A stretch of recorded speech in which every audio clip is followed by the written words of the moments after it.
सिद्ध करना ये चाहता हूं कि सरकार चाहे तो क्या एक गुटखा मिल सकता है देश में? सरकार चाहे तो क्या एक मिलावट हो सकती है देश में? सरकार चाहे तो क्या शराब की बूंद मिल सकती है देश में? सरकार चाहे मतलब जो दूषित वस्तुएं या दूषित आचरण है, क्या किसी की हिम्मत पड़ेगी कि 1 लीटर तेल मिला दे, कोई किसी चीज में कुछ मिश्रण कर दे? सरकार चाहे तो ऐसा हो सकता है क्या?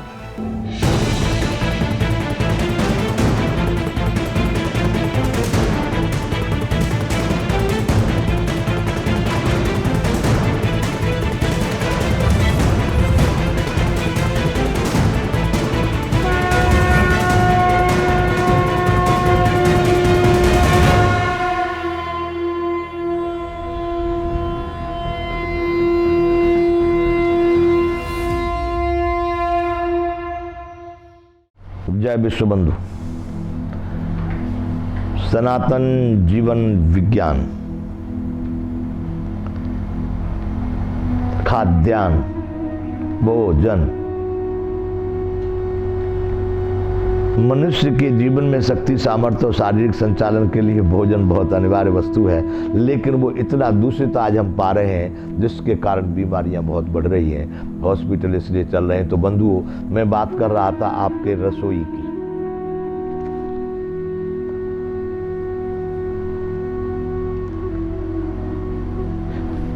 हल्दी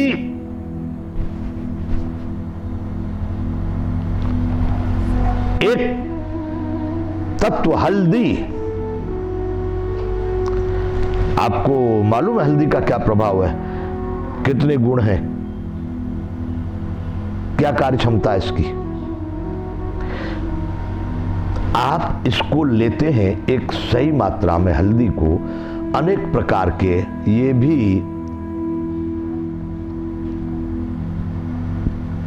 विरोधी बैक्टीरिया है, जो दूषित बैक्टीरिया हैं, उनको नष्ट करने में इसका बड़ा कार्य है। हल्दी शरीर में अगर आप सेवन करते, अगर दूध लेते हैं और दूध में भी डाल के अगर हल्दी आप ले लेते हैं, एक सही समय पर अनुपात में लेना शुरू करते हैं, तो बुढ़ापे में आपके शरीर में घुटने, ये जो जॉइंट जो दुखते हैं, सांधे जिनको कहते हैं, नहीं दुखेंगे। हल्दी के बहुत सारे उपयोग हैं, वो हमारे स्वास्थ्य भारती में आप देखेंगे तो उसमें आएंगे। कहीं कट जाता है ना, किसी को कट गया, बंधु आप इसको प्रयोग करना अपने घर पर। एक तो डॉक्टर के यहां जाकर के आप उसको ट्रीटमेंट कराना, और दूसरा आप उसी क्षण हल्दी उसमें लगा देना, जितना भी लगा सको ढंग से भर देना हल्दी, तत्काल। आप देखना वो डॉक्टर वाली प्रक्रिया जल्दी ठीक करती है उस घाव को, या हल्दी वाली ठीक करती है जल्दी घाव को।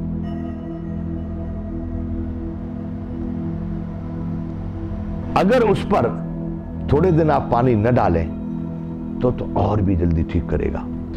तो हल्दी ही नहीं बल्कि जो भी तत्व हम रसोई में हमारे पूर्वजों ने हमारी उस पद्धति में जो हमको दिए गए भोजन के साथ मिलाने के लिए, एक अनुपात के साथ हमको मिलाने के लिए दिए गए, वो अनेक प्रकार के किसी चीज से कोई दूषण होता है, क्योंकि आपको ज्ञान नहीं, आप नहीं जानते कि वात किससे बढ़ रहा है, पित्त किससे घट रहा है, कफ किससे बढ़ रहा है, ये सब आपको जानकारियां नहीं है। कौन कौन तत्व, तो ये तत्व एक अनुपात में हम उसमें प्रयोग करते थे।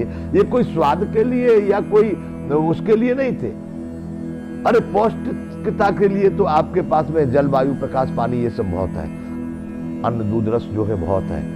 इन तत्वों का मतलब है कि तुम्हारे शरीर को बिल्कुल सही स्थिति में रखने के लिए, वात, पित्त, कफ को ठीक रखने के लिए ये औषधियों के लिए, औषधियों की तरह से कार्य करते हैं। एक तत्व अजवाइन, अरे हार्ट को भी नया कर दे। सौंठ,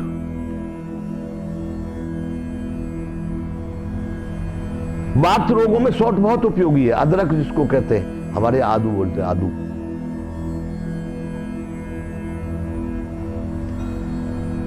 धनिया, सौंफ, धनिया और सौंफ दोनों ये अम्ल पित्त में बहुत रामबाण दवा है। धनिया और सौंफ।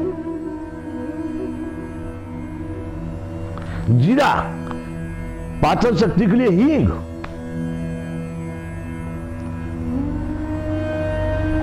एक औषधि है, लेकिन हर वस्तु एक अनुपात में है। अति किसी भी काम की नहीं, या उसकी निम्न मात्रा भी किसी काम नहीं। एक अनुपात में ये सभी वस्तुओं का उपयोग। बंधुओं, बीमारी नहीं, बीमारियां तो 100 कोस दूर तक भी नहीं दिखाई देवे यदि इनका सही अनुपात में उपयोग किया जाए तो।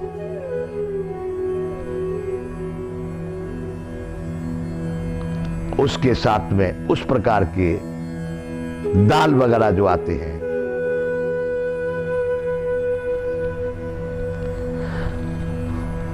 अब आप तो बच्चे जो हैं, बच्चों को तो मालूम नहीं, लेकिन जो पुराने लोग हो गए उन्होंने उस समय पर जो दाल खाई थी और आज जो दाल खा रहे, चाहे वो अरहर की हो, उड़द की हो, मूंग की हो, मोट की हो, मसूर की हो, चना की हो, मटर की हो, कोई भी दाल में वह स्वाद नहीं,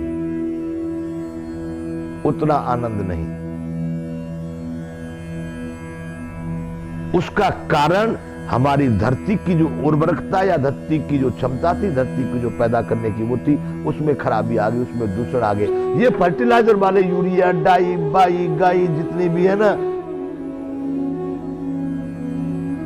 बेकार कर दिया धरती माता को। अब किसान के सामने तो ऐसी परवसी और बेबसी आ गई कि यदि ये फर्टिलाइजर न डाले तो धरती माता कहती है अब तुझको कुछ नहीं मिलेगा, तेने इतना हमारा स्वभाव बिगाड़ दिया है कि उसके बगैर हम नहीं जी सकते। क्यों नहीं देंगे तुमको कुछ, क्यों बिगाड़ दिया। परंतु धरती माता है, एक वर्ष कुछ कम होगा, लेकिन आप जो अपने घरेलू जो खाद हैं उनको तैयारी करो, फिर धरती माता जरूर उसी अपनी क्षमता के साथ आपको देगी। और धर्म पर जब तुम चलने लगोगे तो धरती भी इतना आपको अन्न दे देगी, इतना फल दे देगी, इतना संपूर्ण क्षमता दे देगी जो आपके लिए भरपूर होगा। तो बंधुओं, भोजन में अब आप जो बना रहे हैं, अरे शुद्ध सरसों का तेल, ये कोई दुर्लभ वस्तु तो नहीं है।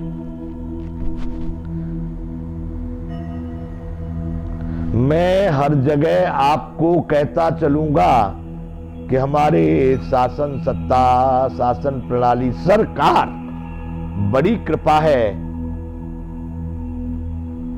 भारत को इस दुर्दशा तक लाने में। क्यों? अब आप कहेंगे हर बार सरकार को आप लाके रखते, क्या आप सिद्ध करना चाहते हैं? सिद्ध करना ये चाहता हूं कि सरकार चाहे तो क्या एक गुटखा मिल सकता है देश में? सरकार चाहे तो क्या एक मिलावट हो सकती है देश में? सरकार चाहे तो क्या शराब की बूंद मिल सकती है देश में? सरकार चाहे मतलब जो दूषित वस्तुएं या दूषित आचरण है, क्या किसी की हिम्मत पड़ेगी कि 1 लीटर तेल मिला दे, कोई किसी चीज में कुछ मिश्रण कर दे? सरकार चाहे तो ऐसा हो सकता है क्या? बंधुओं, मैं तो मानता हूं कि नहीं हो सकता। यदि सरकार यूं कहे कि भाई ऐसा ही होता है, यहां पर अकेले जो है नेताजी, अकेले कोई प्रधानमंत्री या राष्ट्रपति बेचारे क्या करेंगे, वो बहुत अच्छे हैं, तो क्या जरूरत है? फिर तो साधु बाबा बन के जंगल में बैठ जाने में भी क्या तकलीफ है? जब यही होना है तो कम से कम दोषारोपण से, कलंक से तो बचे रहेंगे। परंतु मेरा अपना मानना है सरकार चाहे तो सब संभव है। तो ये मिलावटी वस्तुओं से बीमारियां बढ़ रही हैं। तुम घर में जो बना रहे हो तुम सभी अशुद्ध वस्तुएं हैं। नहीं तो ये सभी शुद्ध वस्तुएं हो में, आपके अनाज शुद्ध हो में, साग सब्जी शुद्ध हो में, फल शुद्ध हो में, आपके तेल आदि सब शुद्ध हो में, तो फिर आपका आता है भोजन बनने के बाद आपने प्रक्रिया उसकी ठीक कर ली, अब आ गया गैस का। आप यूं कहें, मैं कहता हूं साहब, गैस की बनाई हुई रोटी और लकड़ी की बनाई हुई रोटी बहुत अंतर है। गैस का बनाया हुआ कोई भी पकाया हुआ और लकड़ी का बनाया हुआ बहुत अंतर है। स्वाद में अंतर नहीं, उसकी प्रक्रिया में, उसकी सामर्थ्य में अंतर हो जाता है। इसलिए अब उनकी जो प्रक्रिया बनाने की जो विधि है वो भी बड़ी विचित्र हो गई। स्वाद के लिए लोगों ने सारे सिद्धांतों को छोड़ दिया।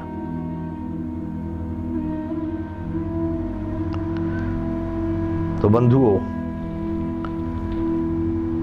अपने रसोई में जहां तक बन सके आपके विश्वास करने योग्य अन्न, दाल, जो भी कुछ पदार्थ है, साग सब्जी फल, उनका उपयोग करें। और उस तरह के मसाले में जो आप उपयोग कर रहे हैं उनको एक औषधि का रूप समझ करके आप उपयोग करें, शुद्ध वाले उपयोग करें।